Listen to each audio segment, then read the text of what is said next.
community that respects truth and fulfills it in the practice of justice. So justice is central. I mean, love first, then justice are central in Islam. And if we want to improve Muslim thinking about Islam, because we can't improve Islam, we have to understand the framework of justice in Islam. Well, first, I better say there are 3 levels of specificity. The highest level is the Maqasid, which it's also called, Maqasid is purposes. It's all called the Kulliyat, the universals, or the Dururiyat, the essentials of justice. That's the highest level. And then there's another level, the Hajiyat.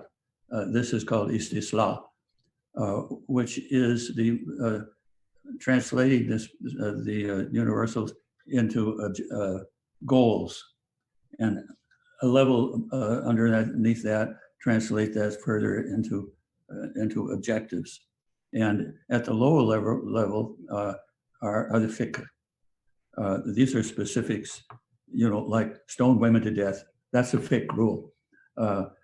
Shatibi, who is I think the greatest scholar in the Maqasid al-Sharia, Islamic jurisprudence, said that if any rules and regulations contradict the higher purposes, those rules and regulations are automatically invalid. They're not part of Islam. He was not only the greatest of them, he was the last of them. For several centuries afterwards, the Muslim civilization tended to decline. It survived among the Sufis, but the Sufis were not active in public life, and so public life degenerated.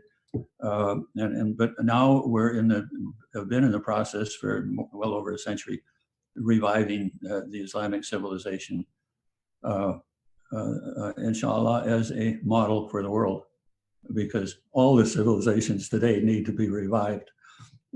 They have what it takes in the past. Ibn Khaldun, I don't want to get off another tangent, but Ibn Khaldun was studied by the British scholar. Any rate, Khaldun introduced the concept of challenge and response. Civilizations arise because there's a challenge. We have a lot of challenges today.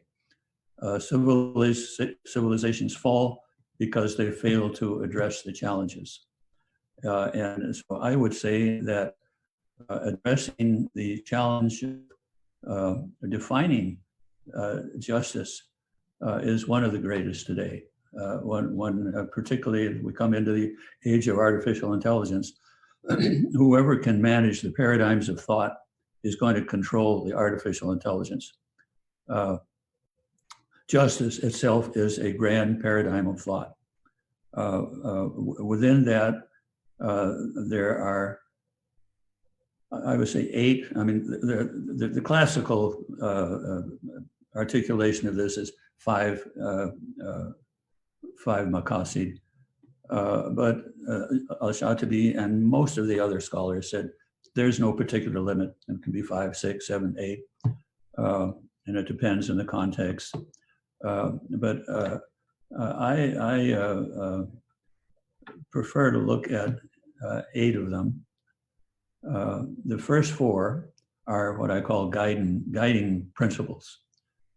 The second 4 are action principles, how to follow the guidance into action. And I'll just quickly mention, I can expand any one of these for an hour. The first one is haq ad-din. Now, haq, like many Arabic words, has many different meanings. That's one reason why the Arabic is maybe the richest language in the world. And you can change the verb around and so forth and get different meanings. Well, haq means God. It means truth, and it means human rights. Human rights however, are a product of human responsibilities. If nobody fulfills their responsibilities, there will be no human rights. If they do fulfill the responsibilities, then there will be human rights. So these 8 are responsibilities. Al-Qadin is one, which is freedom of religion. If you don't have freedom of religion, you're not even a human being. I mean, you're not treated like one, well, that's the worst evil. The second one is haq al-nafs. The nafs is the human spirit, self. Respect for human dignity, individual human dignity, because every person's dignity comes from Allah. Allah created him as a sacred individual. And the third one is haq al-nasl, which is respect for the integrity, for the respect for the dignity of the human community. Now, by human community, I'm talking about the human family, I'm talking about the village, I'm talking about the nation, and the definition that I would use of a nation is a large group of people who share the same heritage and understanding of their past, who share the same purposes in the present, and share the same hopes for the future. Now, this is to be distinguished from the Western politicians invented as the sovereign state. The definition, as I learned it at Harvard Law School, of a sovereign state is whoever has the power to control more than 50% of a given territory. That's a state. And in Western, call it classical Western thought, invented in Germany at the Treaty of, what is it? Treaty of whatever it is. That was the basis for European imperialism, because they tried to replace nations with this new concept of a state, which really can't be done. That's why all these states had to be dictatorships. And the dictatorships couldn't do it either. So then they invited foreign forces in to help them. This is the difference between a state and a nation. And this is part of the maqsud of the Maqasid, haq al-nasl. And the fourth one is haq al-mahid. That comes from wahid, one, or wahda, oneness. Mahid is the responsibility to respect the environment, the world that Allah has given us, so we don't destroy it. Now, these are guiding principles, the 4 primary guiding principles that I use in Islamic jurisprudence. Now, there are 4 principles of action, and I would start with haq al-mal. Now, I could talk for an hour. Well, haq al-mal is economic justice. I could talk for a few hours on that. But it is based on respect for the human individual. The basic point of action in Islamic economics is the person, and then the government. Well, the government, though. Well, let me finish the haq al-mal. In order to avoid a wealth gap, the investment must come not just through the rich people who can have credit and can at interest can borrow money and then invest it and then borrow more.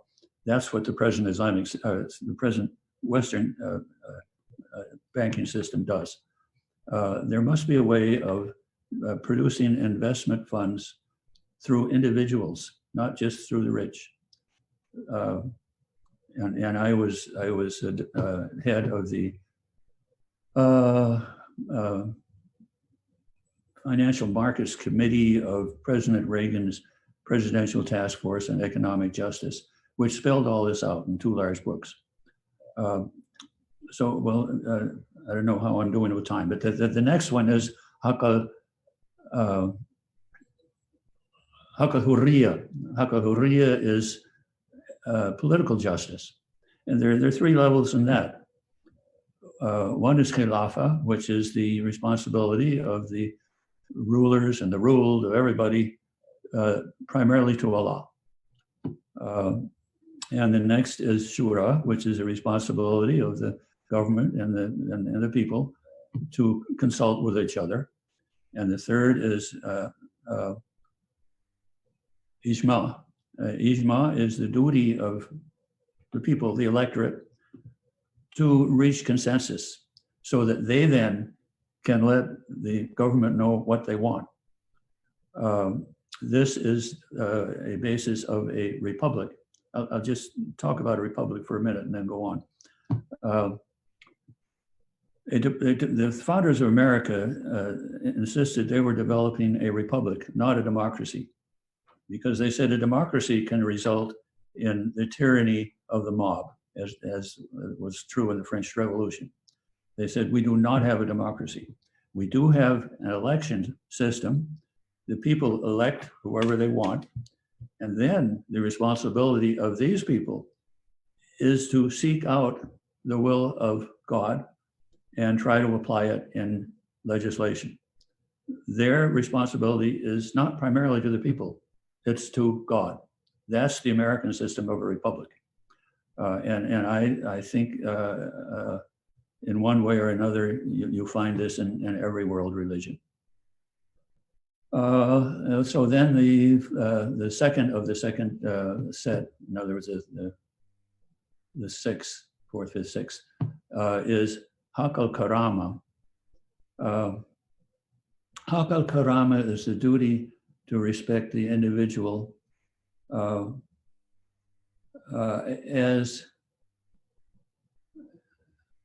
a fundamental purpose of the Maqasid. And an example of this is gender equity.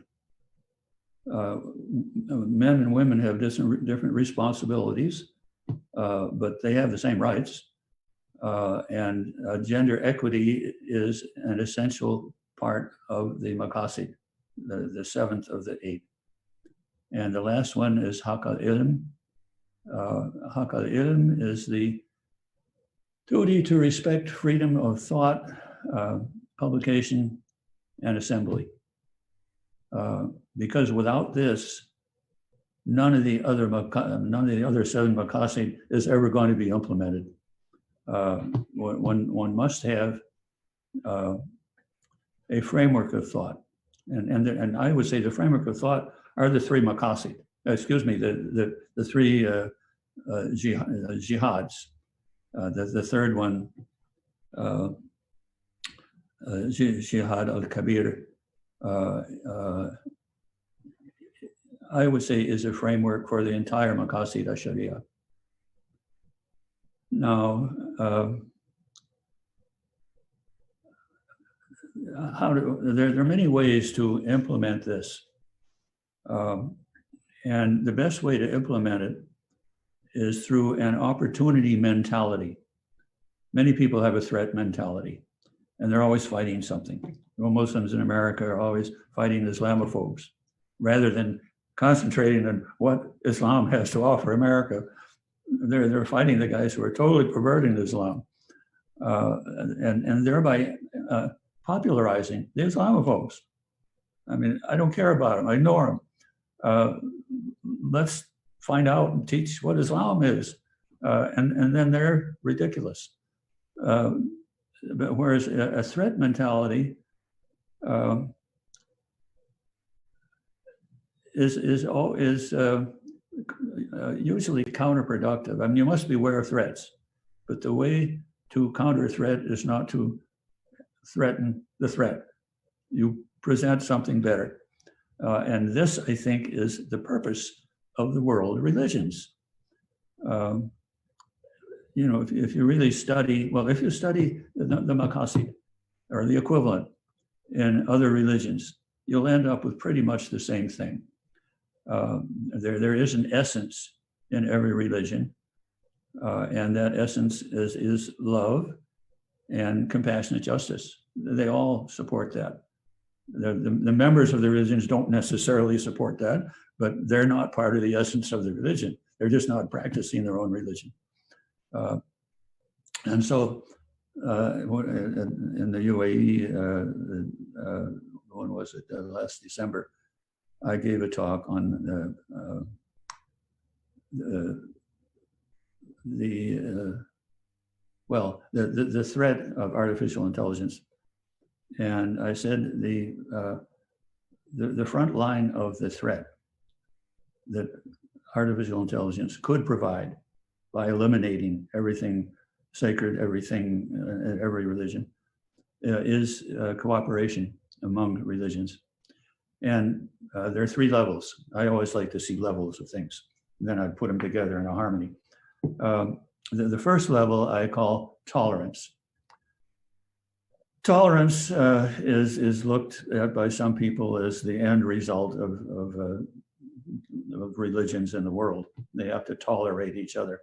Unfortunately, at least in America, tolerance, and in the Soviet Union also, tolerance means I won't kill you yet, which doesn't accomplish much except lead to war.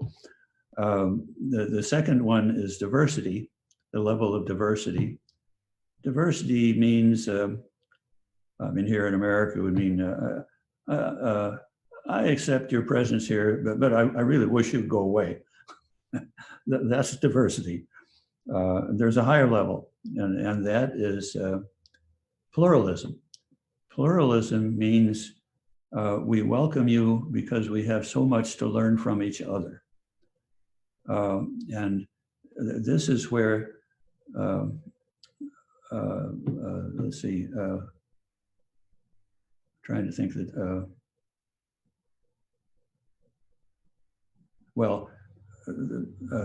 working together constructively comes in. And this, in the United States and probably around the world, people, including the scholars, always think they're one level ahead of where they really are. The United States is no longer at the level of tolerance. It's at the level of diversity, but we think we're at the level of pluralism, where we want to work together to help each other learn more, because everybody has something to offer. And this leads to my final point, which is education. The need for education at all levels, beginning at the grammar school level. One learns the virtues, the akhlaq. There's justice, adl, and there's akhlaq, which is, I call it virtues. This is essential. I don't know how much time do I have left, because I might quote Thomas Jefferson on this, on virtues. He said, no people can remain free unless they are properly educated. Proper education is teaching and learning virtue. And no people can remain virtuous unless both the private and the individual lives of the individual are infused with love of divine providence. Well, that's a special term, divine providence, that you used to use. It's theism. Divine providence is theism. The opposite is deism. Deism means God created the universe and then disappeared and has nothing to do with it anymore. That's deism. That's pure secularism. Theism means God created the world and constantly sustains it. And therefore, we are the people who have to sustain a civilization, to create what sentient beings were created for on Earth or other planets. Who knows who's on other planets?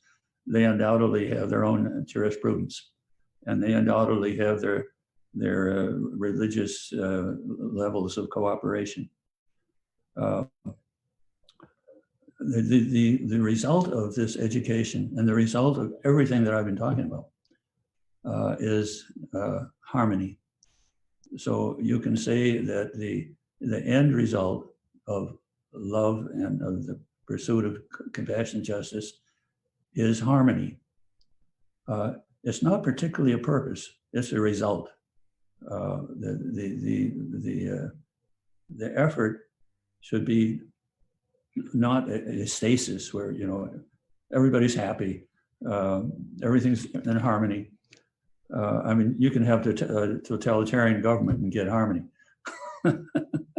So harmony is the result of the triple jihad, the result of the Maqasid al-Sharia. Well, I would add one. I would add one more thing.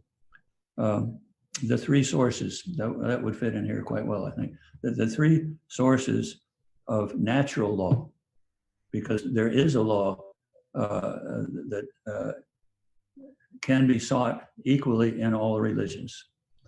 And there are three sources. One is haqq ad-din, which is the search for truth and justice through the Quran or through the hadith, although one has to evaluate the hadith carefully to make sure they do not violate the maqasid. And the next one is haqq al-ayn. Ayn means one, the physical universe. Respect for the physical laws of the quantum universe, respect for what we can see, measure, quantify. Not just respect for the transcendent reality, but for the immanent reality. That's science, modern science. And the third direction of effort is haqq al-ilm, which is combines the first two. Haqq al-ilm is designed to learn from revelation and the transcendent elements of religions, and from haqq al-ayn, scientific thought, to determine where they agree. And if they disagree anywhere, then one has misunderstood at least one of them, if not both. So this would really wind up, I mean, I'm ready for questions and answers. I wasn't watching my watch, so I have no idea what time it is. But I could expand on any of these almost forever. So my prayer is that I have contributed something during this month of Ramadan, where we are supposed to think about all of these things, think about the three jihads, think about compassionate justice, think about love as the source of both of them. It is my prayer that I have contributed something, because we need, in the during the time of the pandemic, we need encouragement. My encouragement would be to maintain opportunity mentality, shift from focusing on threats. Instead, think of how you can improve yourself and thereby improve the world. Everybody's job is to improve the world. My wife asks me always, well, you've been trying to improve the world all your life. Have you improved it? And I'd say, no, as a matter of fact, it's gotten worse. But who knows? Maybe it's not quite as bad as it would have been. Okay, Assalamu alaikum. Alaikum assalam, rahmatullahi wa barakatuh. So, could you give us some more explanation on the natural law and Maqasid Sharia, how it correlated and connected? Well, natural law, I would say, is the result of people in any religion thinking about all that I've been saying. Uh, uh, well, I'll quote something that I learned about natural law. In 1982, I was asked to found a monastery for Native Americans because my personal heritage is the Cherokee Nation, whose religion came partly from Islam. That's another story. And a wealthy guy from Canada, a billionaire, wanted to found a village of monasteries. And I was to found the Native American monastery. And two Buddhist monks had just arrived from Dharamsala to start a Buddhist monastery. And the head asked me, can you entertain these Buddhist monks for 5 minutes? Because in 5 minutes, they have to go to the little village and get supplies. I said, okay. I didn't know how to entertain Buddhist monks. So I asked them, can you explain everything essential in Buddhism to me in 5 minutes? And they laughed. And they said, we don't need 5 minutes to explain anything so simple. First, we have Hinayana Buddhism, in which you refrain from addictions to the material world. The equivalent would be Ramadan. And he said, then we have Mahayana Buddhism, at which level, I mean, if you've done the first thing, at that level, you are aware of ultimate reality. And they say, we don't have a word for that because any word restricts the meaning of the reality. So we have no word, but you call it God. When we are have advanced in that level, then we reach Tantrayana Buddhism. Tantrayana Buddhism teaches that once you reach the level of awareness of God, your greatest desire in the world will be to bring compassionate justice to every person on earth. Now, I would say this is the ultimate in natural law. There are many ways of approaching it, but I like this because it shows that every religion is going to go through these 3 steps. I guess the third step would be the level of practice where the Maqasid Sharia are necessary in order to develop the responsibilities which in turn create human rights. If there are no responsibilities, there are no human rights. If everybody practices their responsibilities, the Maqasid, everybody will have human rights. This is basic natural law, I think. It would even apply, I use the term meta law. When I was Harvard Law School, I wrote on that. Meta law is the opposite of the golden rule. The golden rule is do unto others as you would have done unto yourself. And I said, if we encounter sentient beings in other planets, the context may be so different. If we treat them as we expect to be treated, we'd kill them. So the meta law principle is do unto others as they would have done unto themselves. Now, I like that for planet Earth too. It's better than the treating everybody the way you would like to be treated. But that's good too. But even better is treat them the way they want to be treated. I would say that's a higher level of love too. So that's my answer to natural law.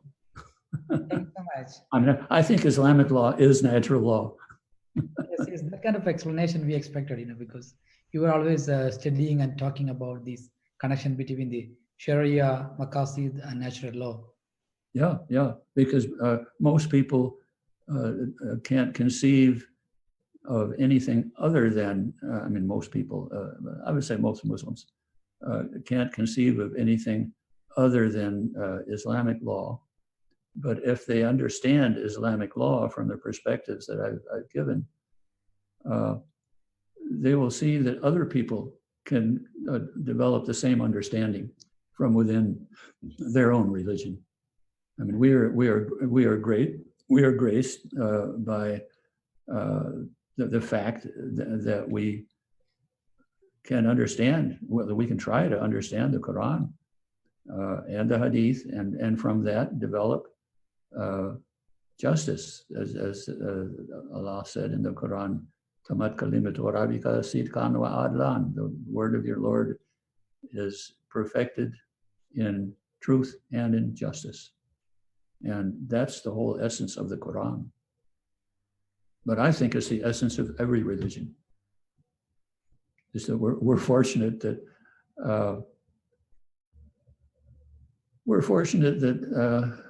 properly understood, Islam is a model for civilizational challenge and response. We have the challenges. Quran is the model for the response, and we have that responsibility to respond. So, fi aman Allah. Once you mentioned in an interview that you realized that you are a Muslim later. So Yes. when we go back to the Cherokees and Mali's empire and the American federalism, could you explain that a little bit? Okay, sure. See, I never became a Muslim. I always was a Muslim.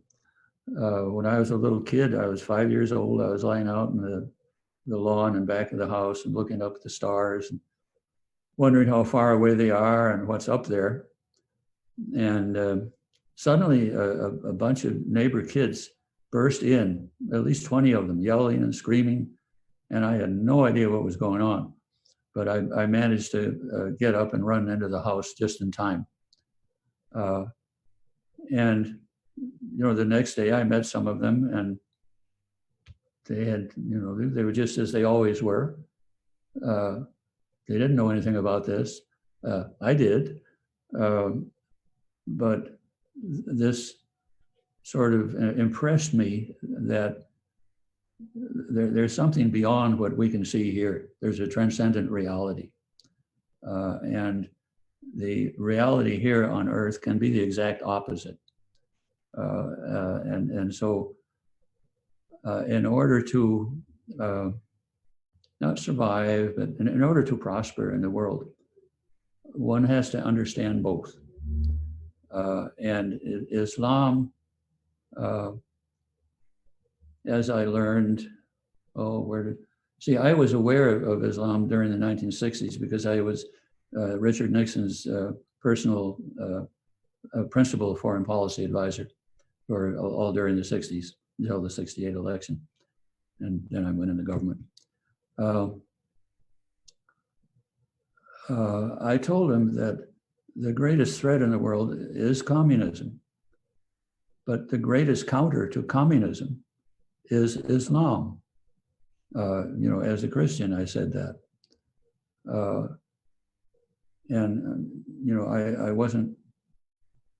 I was interested in Islam since I viewed it as our principal ally against communism. I had to learn something about it.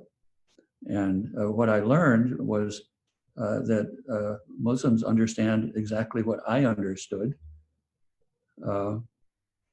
And of course, the Sufi tariqat, they emphasize higher awareness of ultimate reality of Allah.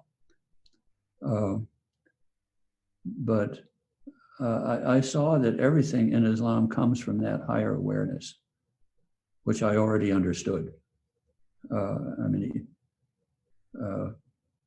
I think it's in everybody's human nature to understand that. You can deny it if you want. If it cramps your style, you can say there is nothing else except what I can get control of. But that's really why I am a Muslim. I didn't become a Muslim. I just learned that I'm a Muslim, born that way. And I thank Allah for that. I'm not what do they call it, a revert? I think that's horrible, that term. Everybody, and the Quran, it makes it very clear. And many of the Muslims say this has been abrogated. very clear in the Quran that a Muslim is anybody who is aware of God, who is aware of justice in this world and the next, and who does good works and fulfills his obligations to Allah. That's a Muslim. Christians can do that. Buddhists can do that. And you know, that's possible. In other words, everybody who does that, regardless of their religion, is a Muslim. That's in the Quran, and it's very clear. And of course, then it says people who are not Muslims will go to hell. And they say anybody who doesn't agree with them is not a Muslim and is going to hell.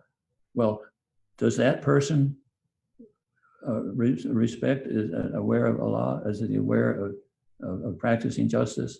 And does he want to help other people? If that person isn't doing those three things, that person is going to hell. But then people will say, well, if they're not Muslim going to hell, they say that abrogates the very clear statement about the three requirements for going to heaven. And once you start abrogating anything in the Quran, there's no end to it. One thing will abrogate this and that will abrogate that.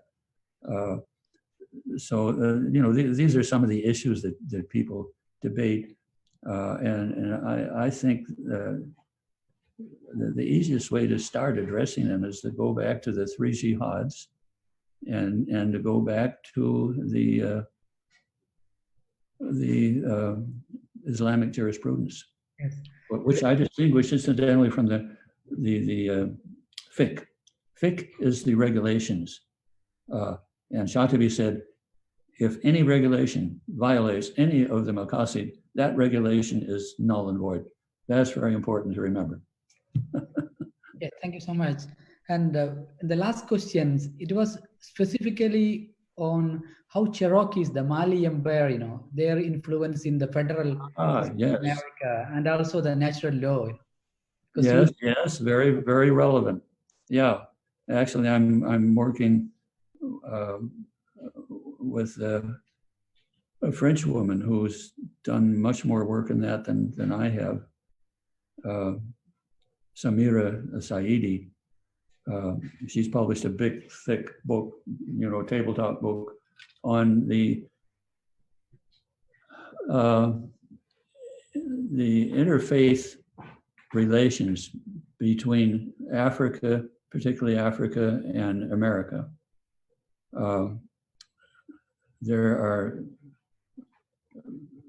There's a lot of evidence and even the specific records of communication, including religious interfaith cooperation, well before Columbus. The most famous of these, and the records are used to be in Mali, in Timbuktu. I think they're now in Iskandariya, the Alexandria Library.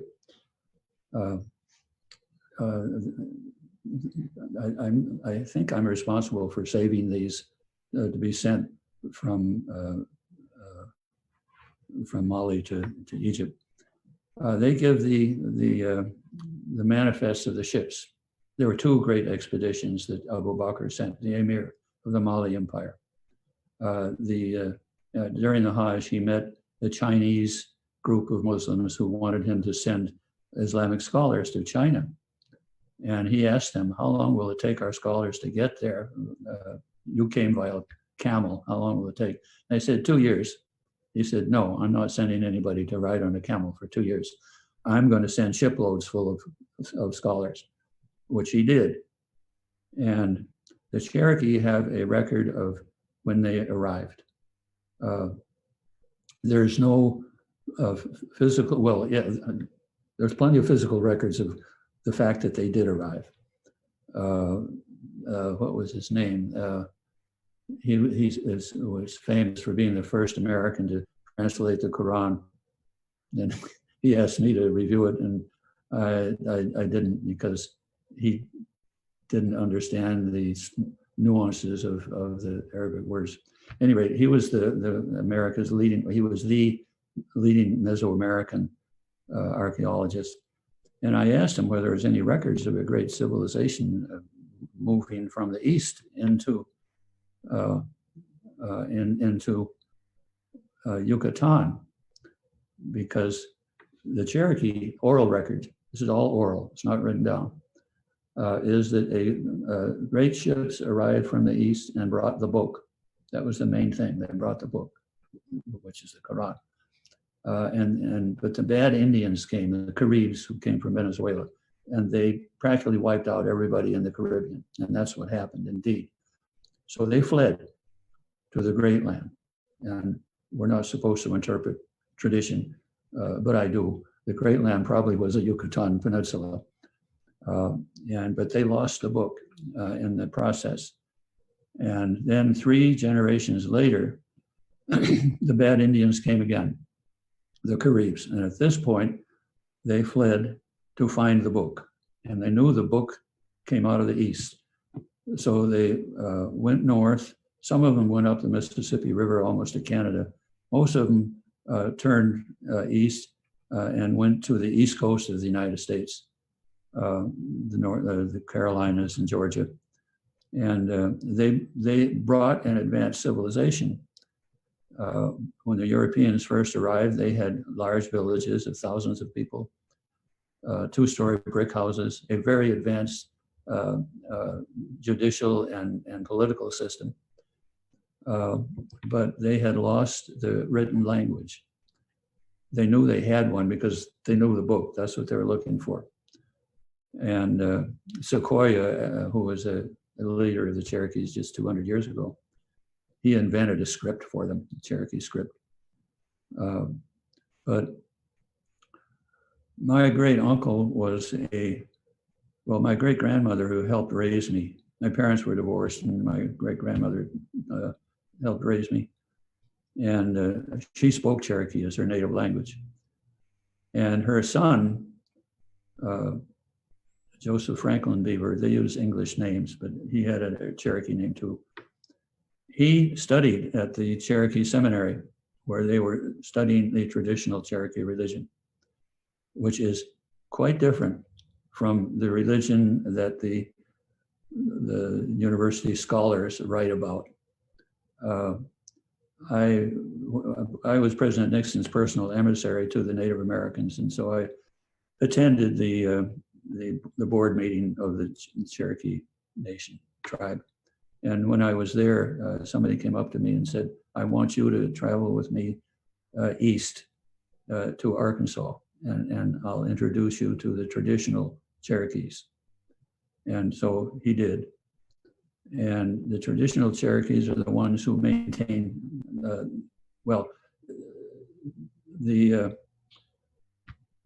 there used to be 7 clans. The Wolf clan, wait a second. At any rate, that's my heritage, the Wolf clan. The Wolf clan is responsible for maintaining the traditional heritage. And these people told me that the scholars come, university scholars, to and learn about their religion. And they said, "We give them a bunch of bullshit. Our religion can survive by keeping it secret. We give them total nonsense. And then we laugh ourselves sick when we read these great scholarly books about the Cherokees." My great uncle was a Cherokee religious leader, and in 1905, President Theodore Roosevelt abolished the Cherokee religion and abolished the Cherokee government and locked up all the religious leaders. So my great uncle was imprisoned, but he escaped. And he spent the next 2 years trying to organize all the First Nations to demand freedom of religion. Can you still see me? It says something about the app. He went to the Navajos, the largest, and they said, "No, we're defeated. There's nothing we can do." He went to the Hopis, and they said, we're not defeated because we keep our religion separate, but we're not going to fight publicly. And then he went up to the Crow, and then to the in Montana, and spent 1 year there. Anyway, he came back finally a defeated man, because they all said it's too late. We've been defeated, and this was the state of things during the first, well, until really the 1930s, and then there was a revival. There was some of a change in the Bureau of Indian Affairs approach to Native Americans. Instead of eliminating their religion and culture, they would reluctantly let them practice it as long as they didn't get out of hand. So I was already prepared for an Islamic culture. I didn't know it was Islamic. It was Cherokee, but the Cherokee culture is Islamic. They start every prayer with Ya Allah. And my great uncle called the adhan every morning. He was a secret Muslim. When people would ask him what he was doing, he said he was calling the hogs, but he was calling the adhan. And he used to run 10 miles every day so that he would be able to lead the ceremonies. And I ran for more than 10 years. I ran 10 miles every day and was the 8th fastest 100-kilometer runner, 62 miles, in the history of America. That is traditionally part of the Cherokee religion, but it's not something that would be recommended. Any rate, this is another reason why I am a Muslim, because I was a Muslim. I was brought up as a Muslim, except I didn't know it was Islam. So that's an answer to that question.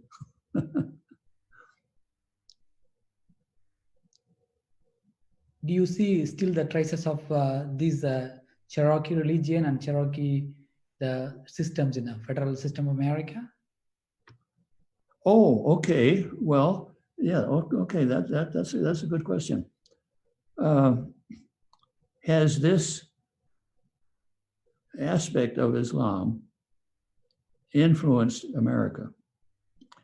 And I would say it has indirectly. The Cherokees, when the first Europeans arrived, they had an advanced culture already, and they had lawyers. They had a legal system. So the first thing they did when the English came was to send their young men to learn law at Oxford. And they came back, and when the U.S. government wanted to eliminate them and drive them out to Oklahoma in the middle of the winter, they argued their own case before the Supreme Court, and they won. The Supreme Court Justice Marshall said that their level of sovereignty is higher than that of the state of Georgia. Well,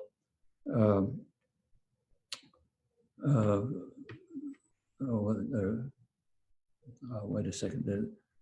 The fifth president. Any rate, I can't remember his name right now. He talked to the Chief Justice, and he said, "How many troops do you have?" He talked to the Chief Justice, and the Chief Justice said, "Well, you know, Mr. President, we don't have any troops." And so the president said, "Well, I do. And the Cherokees are going." And so they were chased out a few years later. But, well, I better not get into too many details. But since they had such an advanced system, they worked together with the Iroquois Confederation based up in New York. And they gave them the Cherokees Algonquin, another name. Both of them had a confederal system of government. The Mali Empire was so powerful partly because it was a confederation. There are many different peoples. There are the Tuareg, the Arabs in the north, the African Muslims in the south, many different groups. They were all recognized as equal parts of the Malay Empire. And so the Cherokees had this confederal system of government. So did the Iroquois. And so they worked together. And Thomas Jefferson invited the chief religious leader of the Iroquois Confederation, by the name of Handsome Lake, to the White House twice, and also to his home in Monticello, where Thomas Jefferson learned about a confederal system of government. There was no such system in Europe. They had a feudal system, which is a little bit like a confederal system, but they didn't have the concept of equal parts. And you could have a confederal system in the Holy Land with the Jews and the Arabs as two different equal parts of a confederation, but we don't have that. Inshallah, perhaps someday. But Jefferson said the American system of government will be modeled on a confederation, the Iroquois and the Cherokee Confederation. And both of these confederations emphasize that the ultimate authority is always God. There's no ultimate political authority. Khilafah is one of the three parts of Haq al-Hurriya, states that the ultimate authority is not human. There's no political system. It's Allah, God. This is the definition of a republic as distinct from a mere democracy. So this Cherokee background and my Islamic background helped me understand through Jefferson how the American system is based on Islam. People don't know that. I think it's something that Muslims should be proud of. But first, Muslims have to understand their own religion. I think they have to get over a threat mentality and follow an opportunity mentality. Allah decides what we can do and what we can't do. What is it? People, and in the Quran, people plot and plan, but the best planner is Allah. That's part of the essence of Ramadan and part of the essence of Islam. And I think it's part of the essence of every world religion. It's our human nature. Thank you. Thank you so much for being with us, especially for giving a definition, not just Maqasida or the Fiqh. You are defining the history of American and federal systems. Thank you so much. Okay. Assalamu alaikum. Wa alaikum assalam. Ma salama.